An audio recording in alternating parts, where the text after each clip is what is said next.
有这样一个故事：从前有两个人走在路上，突然听到桥下的河里有人喊救命。他们看到有个孩子快要淹死了，就赶紧跳进水里开展营救。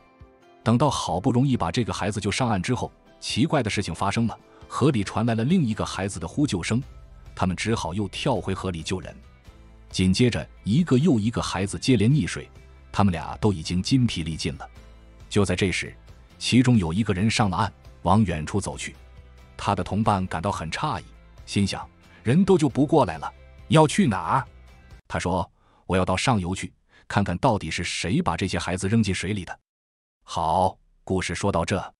你细想一下就会发现，在这个故事中，一个人在河里拼命地救人，另一个人则是要去上游找原因。两种不同的解决办法的背后，其实正代表了在生活中两种不同思维方式的人。第一种是下游思维，这个人长期处于下游，遇到问题解决问题，某些紧急的事出现一次可能还应付得来，但是如果长期处在这样的生活中，会急剧地消耗他的精力，到最后的结果可想而知，每次都很被动，疲于应付，往往治标不治本。那与之相对的则是拥有上游思维的人。上游思维是一种防患于未然、未雨绸缪的思维方式。如果你能够提前预判问题，主动出击，当然生活也就从容得多。不过话说回来，谁不希望能够拥有上游思维呢？但是现实情况是，真正做到的人只是少数。我在刘润老师的商业洞察这门课里就看到这么一句话：普通人改变结果，优秀的人改变原因，顶级高手改变模型。正如这本书的副标题是变被动为主动的高手思考法。如果你想改变碌碌无为的状态，改变生活中的被动局面，成为一个主动思考的高手，相信今天的这本书能够给你带来一定的启发。这本书的作者叫丹·希斯，他曾经在哈佛商学院担任研究员，现在在美国杜克大学研究管理学。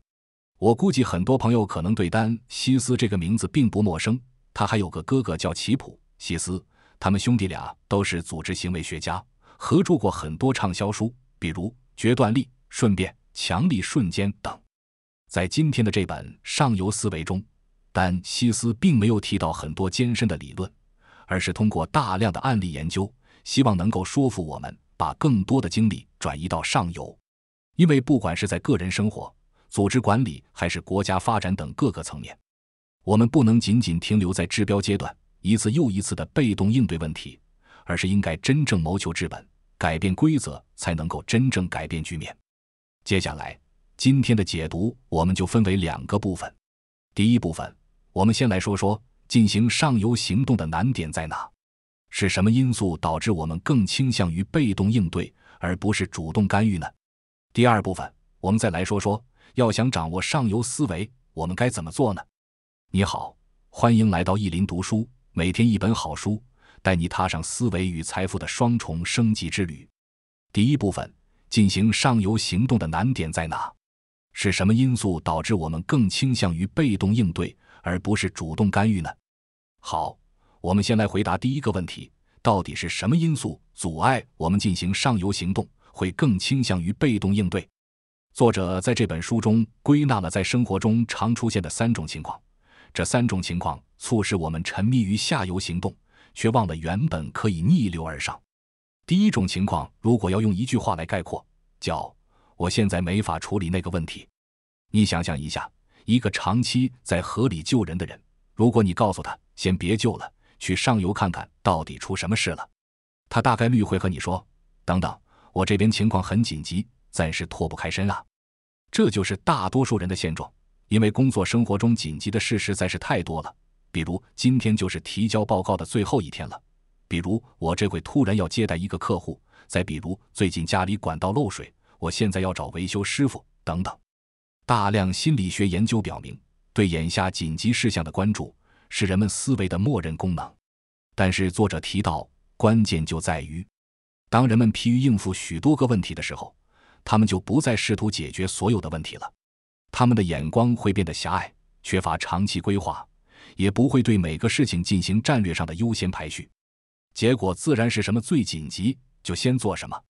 时间久了，他们就会陷入一种短期的应激性的思维陷阱中。作者在书中把这种情况也形象地称之为隧道视野，如同把一个人的思维限制在一条很长很长的隧道里，唯有前进这一条路，他们很难停下来思考，隧道外还有其他的出路吗？对自己来说，真正重要的事情是什么？下游行动都是迫在眉睫，亟待解决的，而上游行动则是重要且不紧急的。相应的，这就自然而然地给人们营造了一种印象：下游行动都是立马能上手的，解决之后能够得到及时反馈，有成就感的；而上游行动则是艰苦的，需要你有耐力沉下心来，付出努力的。比如，作者在书中提到，2009年的时候，他和加拿大警察局的一位副局长有过交流。在这位副局长看来，很多警察的工作都沉浸于警察抓强盗的角色设定中，说我逮捕了一个犯罪嫌疑人，要比说我劝止住一个小孩吸毒容易得多。比如有2名警察，一名警察在执勤过程中有一半的时间都是在一个事故高发的区域，因为司机看到他在执勤，就会更加小心的驾驶，这在一定程度上可能减少了车辆违规行为，预防了事故的发生。而另一名警察则是躲在拐角处，专门给那些违反交通规则的车辆开罚单。那你说谁的工作更有成果？这位副局长回答，显然前一位警员在维护公共安全方面做出了更加突出的贡献，但事实是，只有后一位警员会得到嘉奖，因为他手里的一大堆罚单可以证明他所付出的努力。你看，工作规则奖励解决紧急问题的人，而一个永远都在解决紧急问题、获得小成就感的人，是没时间或者无心改变被动局面的。我们大多数人其实没有意识到，我现在没法处理那个问题，这句话一般意味着后面你也还是没时间去处理那个问题。虽然这么说有点扎心，但这确实就是事实。各种紧急的事会挤掉对你来说真正重要的事，这才是其中的危害。好，我们再来看第二种情况，也用一句话概括，叫这不是个问题。还是回到开头的那个故事，这条河里经常传来孩子的呼救声。那么随着越来越多的人加入救人的队伍，前面我们说的那个在下游的人已经变成了一个老师傅了。如果现在你问他，为什么这条河里总是有孩子溺水啊？他也许会转过头来无奈地对你说，这条河水流湍急，常年就是这么个情况，也没什么稀奇的。这就是作者在书中提到的习惯的力量。比如你走进一个房间，可能立马就会注意到空调发出的嗡嗡声，但是待了5分钟之后，你就会慢慢听不到空调的声响，感觉一切正常。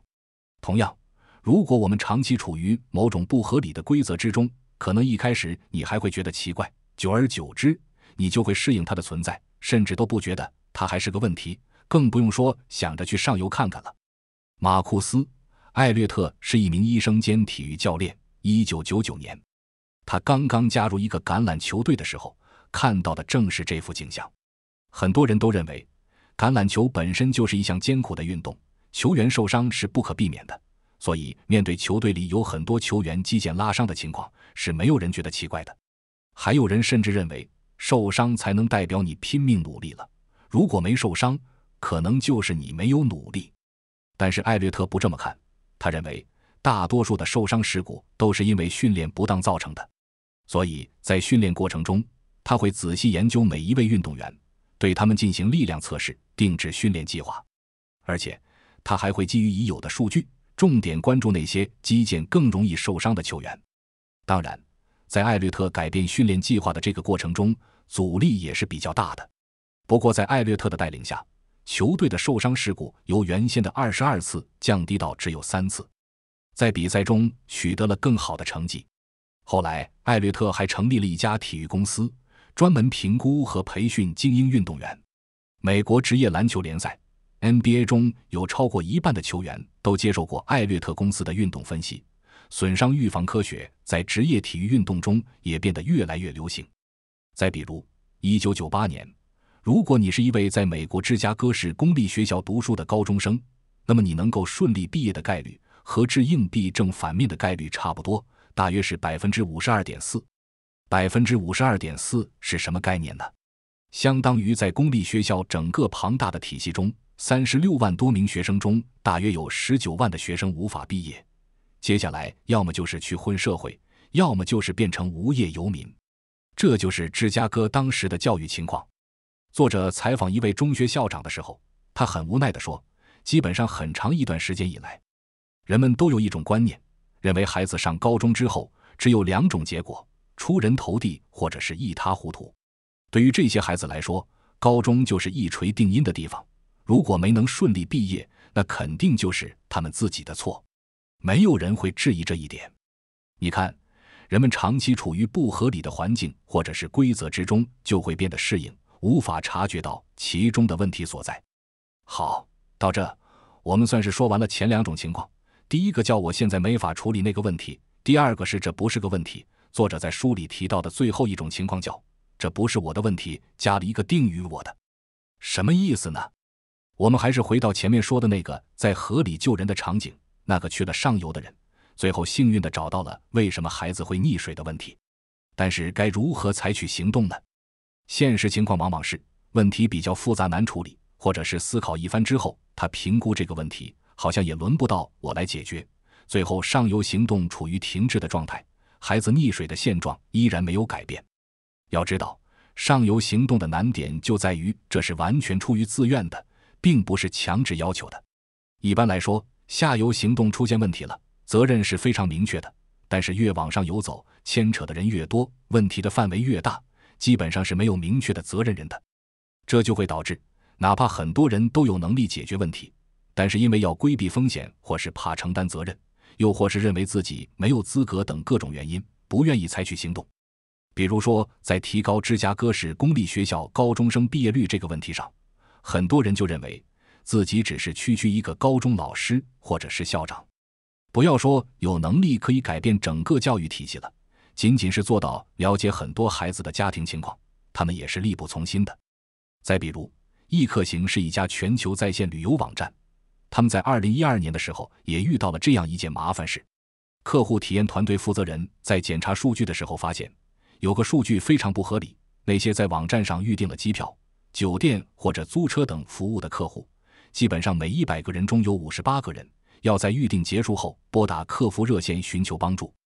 我们都知道，在线旅游网站最大的吸引力就是你可以直接全程线上完成预订、购买或付款等一系列操作，不用跟原来一样打好长时间的电话来回沟通，特别麻烦。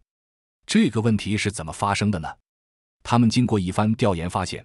大约有2000万通来电，主要原因都是客户索要行程单。如果每通电话的支持成本按照$5左右来计算，那就意味着单单这一个问题的总成本就高达1亿美元。那么为什么客户无法自动收到行程单呢？原因也很简单，要么是客户输错了自己的电子邮箱，要么是行程单发到了垃圾邮件的文件夹里，又或者是客户本人把行程单当作垃圾邮件误删了。更要命的是，客户还没法通过网站自行找回行程单，所以就得拨打客服电话。针对这个情况，易客行公司很快安排了一个小组，部署了相应的解决方案。自2012年以来，客户拨打客服电话比例从 58% 降低到了 15% 左右，取得了很好的效果。不过，相比于这个结果，人们更好奇的是，易客行再怎么说也算是家大公司，为什么他后知后觉到会等到有2000万通来电的时候才发现这个问题？比如在第100万或者第10万通电话被记录的时候，为什么还没有引起重视呢？原因正是我们说的第3种情况，这不是我的问题。和大多数公司一样，易客行将员工划分为不同的团队，每个团队都有自己的工作重心。比如说，营销团队负责将客户吸引到他们的网站上来，产品团队说服客户完成在线预订，技术团队负责维护网站功能的顺畅运行，客服团队需要在客户遇到问题时迅速响应，提供让顾客满意的解决方案。你注意啊，在这个过程中，可没有一个团队的工作职责是确保客户无需打电话来寻求帮助。实际上，问题刚出现的时候，每个团队其实都注意到了，但是没有一个人或者一个团队认为这是我的问题。所以，如果没人自愿负责这项上游工作，那潜在的问题也就没法得到解决。上游行动难就难在，不仅需要我们有逆流而上、改变规则的智慧，还需要我们有承担责任的决心和勇气。好，以上就是第一部分的内容。总结一下，有3个障碍会阻止我们采取上游行动。第一，沉溺于解决各种紧急问题，每天看上去，你注意呀，只是看上去非常忙碌，没有时间。第二，因为习惯或思维僵化，看不到问题的存在，最后是缺乏承担责任的意愿，或者是往前一步主观能动性。第二部分，要想掌握上游思维，我们该怎么做呢？不过好在，认识到障碍本身，就说明我们已经能够避开这些陷阱，开始向上游前进。如果你和我一样，做好了改变这种被动局面的心理准备，那接下来我们就来说说，要想掌握上游思维，我们到底该怎么做？具体的策略有很多，作者在书里详细地给出了7种方法，它们分别是：要团结合适的人，有改变系统的意识，找到抓手，提前发现问题，设置衡量成功的指标，提前预测可能会造成的关联问题和寻找资金来源。我从中为你总结了2个最主要的，与我们工作生活最贴近的，也是作者本人花了很大篇幅阐述的方法。第一个方法是提前找到信号，主动干预。掌握上游思维，也就意味着在一个问题还没有发生之前，我们能意识到自己可以做的还有很多，不一定是能够从根源上避免问题的发生，但是最起码可以降低问题发生的概率。我们可以去上游寻找问题的最佳干预点，为后面的行动争取时间。比如我们前面提到的，艾略特作为橄榄球队的医生兼体育教练，为了尽可能减轻运动员受伤的概率，他找到的风险信号就是运动员的肌肉受力情况。早期在体育行业技术发展不成熟的阶段，艾略特主要是借助观察运动员的冲刺动作和机制，分析他们肌肉间的不平衡点，比如这根肌腱和另一根肌腱相比，是不是会更强壮一些。后来随着技术的发展，艾略特开始使用 3D 立体动作捕捉技术，在运动员跑步、跳跃和旋转时对他们进行微观分析。这种分析可以得到惊人的准确结果，比如艾略特在为一个运动员分析时，通常会注意到，当他跳跃后着陆时，他身体一侧承受的力要比另一侧多 25%， 他的股骨在朝内侧旋转，而胫骨则朝外侧旋转，因此他的相对旋转幅度过大，极有可能造成膝盖损伤。然后经过一段时间的定制化训练后，艾略特还会重新评估，看看问题得到了多大程度的改善。在这个案例中，运动员的肌肉受力情况就是一个有效的风险信号。再比如，职场招聘网站领英公司专门面向招聘人员推出过一款产品，这款产品非常畅销，但是流失率也很高，没有续订的客户比例大概是 30%， 也就意味着每年在10个客户中就有3人不再使用这个产品了。那刚开始，公司的解决办法就是派专人与这些存在流失风险的客户保持沟通。如果这段时间流失率高，就要开始预警了，大家的工作重点就是得想方设法留住客户。但是罗莉·萨切纳作为部门的负责人提出，真正的风险信号并不是流失率，而是客户的使用率。萨切纳带领团队进行了数据分析，他们意识到，我们完全可以在客户购买产品的30天后就合理预测谁会流失。这是为什么呢？因为萨切纳发现，在最初30天内使用过这个产品的客户，续订领英服务的概率是其余客户的5倍。也就是说，很多客户买了以后是压根连用都没用过的。只要能够引导客户在30天之内用几次，那么这款产品就能够创造很大的收益。短短2年后，公司营收也确实证明萨切纳找到的风险信号是正确的。类似的案例还有很多，比如我们前面提到的，在芝加哥市公立学校高中生毕业那个案例中，研究人员通过调研发现，原来芝加哥是没有初中的。一个孩子从小学开始一直上到8年级，然后就进入高中，高中是从9年级开始的。于是很多孩子因为无法适应过渡期，选择自暴自弃。而学校面对这样的情况，之前的惩罚方式是让他们停课2周。要知道，对于一个已经处于辍学边缘、苦苦挣扎才能跟上进度的学生来说，这个惩罚无疑是雪上加霜。但是现在人们找到了2个特别有效的风险信号，就是第一，学生能否修完全年课程的5个学分；第二，学生能否在一门核心课程，比如数学或英语上挂科不超过1学期。根据这2个有效的风险信号，学校和老师都改变了教学方式。老师们为了确保让所有学生都能顺利结业，甚至还会主动找学生谈话，了解他们跟不上进度的困难在哪，考虑课程设计怎样安排比较合理等。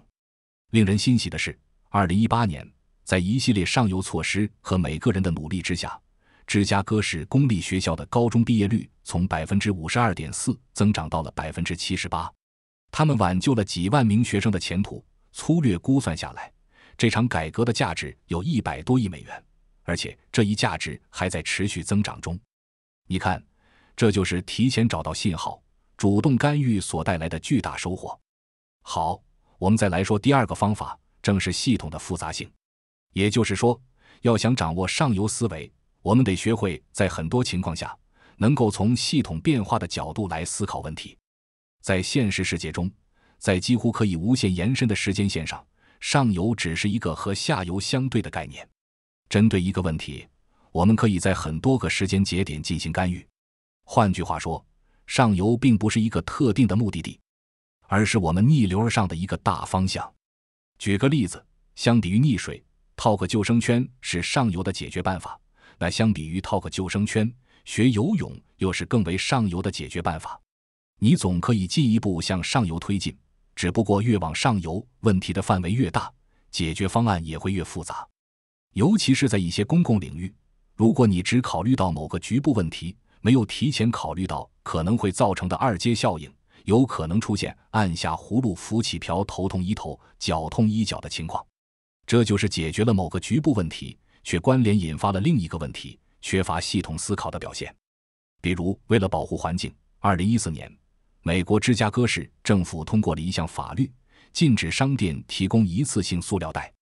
如果我们从系统变化的角度思考，禁止使用塑料袋，潜在的二阶效应是什么？什么东西会替代一次性塑料袋呢？人们可能会使用更多的纸袋、携带环保袋或者不使用购物袋。